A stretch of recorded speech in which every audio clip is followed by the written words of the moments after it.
இறை இயேசுவில் எனக் அன்பார்ந்தவர்களே, நம் ஜீவனுள்ள தேவனின் உயிருள்ள வார்த்தைகளை தினமும் கேட்பதன் மூலம் உங்களுக்கு நன்மையும் ஆசையும் உண்டாவதாக. இன்றைக்கு நம் உள்ளத்தில் ஆண்டவர் பேச விரும்புகிற திருவசனம் யோவான் 8ஆம் அதிகாரம் 12ஆம் திருவசனம். உலகின் ஒளி நானே, என்னை பின்தொடர்பவர் இருளில் நடக்க மாட்டார், வாழ்வுக்கு வழிகாட்டும் ஒளியை கொண்டிருப்பார். இறை இயேசுவில் எனதருமை நண்பர்களே, உங்கள் அனைவருக்கும் நம் இயேசுவின் அன்பை உரித்தாக்குகின்றேன். இன்றைய புனிதராம் புனித அன்னை தெரசாவிடம் நமக்காக இறை இயேசுவின் அருளை வேண்டி ஜெபித்துக் கொள்வோம். இன்று செப்டம்பர் மாதம் 5ஆம் தேதி வெள்ளிக்கிழமை. இன்றைய நாளில் பிறந்த நாள் மற்றும் திருமண நாள் கொண்டாடும் அனைத்து நண்பர்களுக்கும் குடும்பங்களுக்கும் நம் ரோசரி பிரேயர்ஸ் குடும்பத்தார் சார்பாக வாழ்த்துக்களையும் இறை ஆசீரையும் சொந்தமாக்குகின்றேன். அது மட்டுமல்லாமல் தனக்கு பிரியமானவர்களை இழந்து தவிக்கும் நண்பர்களையும் எந்த நேரத்தில் நினைத்து அவர்களை இறை இயேசுவின் அன்னை மரியின் ஆறுதல் மூட வேண்டும் என்றும் மன்றாடுகின்றேன். இன்று இறை இயேசுவிடம் ஜெபித்தீர்களா நண்பர்களே? சரி, இன்று ஓர் விசேஷமான நாள். என்ன நாள் தெரியுமா? ஆசிரியர் தினம். அவர்கள்தான் நமக்கு கல்வியை கற்றுத் தந்தவர்கள், வழிகாட்டியவர்கள். இன்று நீங்களும் நானும் ஒரு நிலையில் இருக்கிறோம் என்றால் அதற்கு ஆசிரியர்கள் முழுமுதற் காரணம் அல்லவா? அதற்காக நமக்கு பாடம் கற்றுத்தந்த ஆசிரியர்களையும் கல்லூரி பேராசிரியர்களையும் ஒரு நிமிடம் நன்றியோடு நினைத்து இறை இயேசுவிடம் அவர்களுக்காக ஜெபித்துக் கொள்வோம். நண்பர்களே, நீங்கள் வாழ்க்கையில் வளர வேண்டும் என்றால் உங்கள் எண்ணம், யோசனைகள் நன்றாக இருக்க வேண்டும், நல்லதாக இருக்க வேண்டும். What you think, you pray for, and the same you become என்று ஒரு வாக்கியத்தை புத்தகத்தில் படித்தேன். நீ எதை யோசிக்கின்றாயோ அதற்காகவே அன்றாடம் ஜெபிக்கின்றாய், அதன் பிறகு அதுவாகவே மாறுகின்றாய் என்பதாய். Daily productive thoughts very important. ஆக்கப்பூர்வமான சிந்தனைகளுக்கு அனுதினமும் நாம் கவனம் செலுத்த வேண்டும். கெட்ட எண்ணங்களை, உங்கள் கவலைகளை, அதை நாம் சற்றே ஒதுக்கி வைக்க வேண்டும். கெட்ட சிந்தனைகள், கவலைகள் அவை நமக்கு நல்ல எண்ணங்களையும் ஆக்கப்பூர்வமான நாளையும் கொடுக்காது.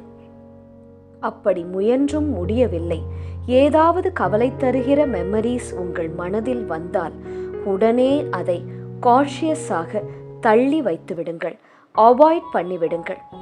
சரியா? வாழ்க்கை இயேசுவோடு இணையும் வாழ்க்கை.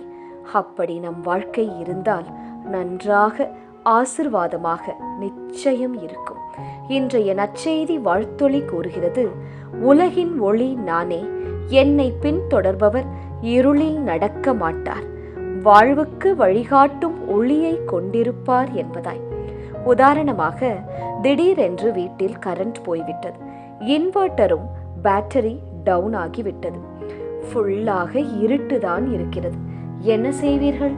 ஒரு கேண்டிலை பொருத்தி வைப்பீர்கள், அதன் மேல்தான் உங்கள் கண் இருக்கும். கிச்சன் போக வேண்டும், பாத்ரூம் போக வேண்டும் என்றால் அந்த கேண்டிலை கையில் எடுத்துக்கொண்டு அதையே பார்த்தபடி செல்வீர்கள். அப்படித்தானே? சுற்றி இருந்த இருள் என்ன ஆனது? எதுவுமே ஆகவில்லை. அந்த இருள் அங்கேயேதான் இருக்கின்றது.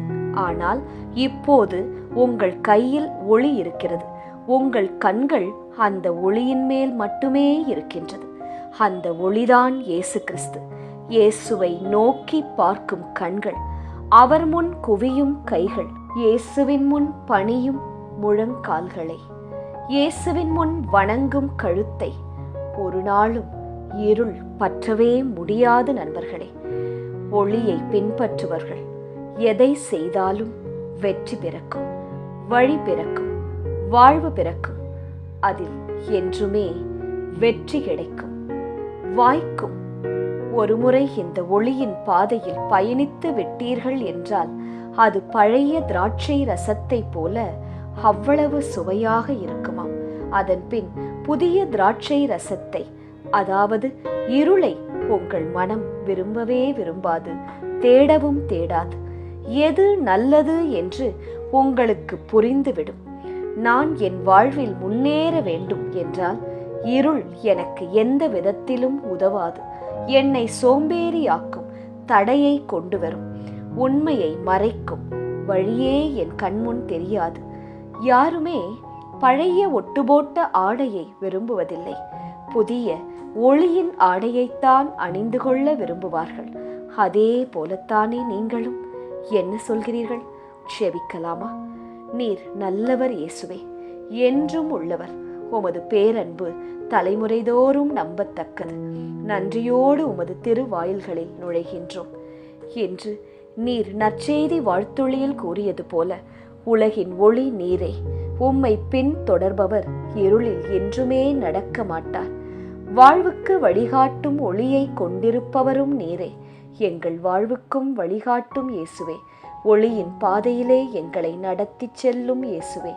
இருள் அனைத்தையும் எங்கள் வாழ்வை விட்டு, எங்கள் குடும்பத்தை விட்டு, எங்கள் வேலையை விட்டு அகற்றும் இயேசுவே. ஆமென். இயேசு கிறிஸ்துவின் பெரிதான நாமத்தின் நிமித்தம் ஜெபிக்கிறோம். ஆமென்.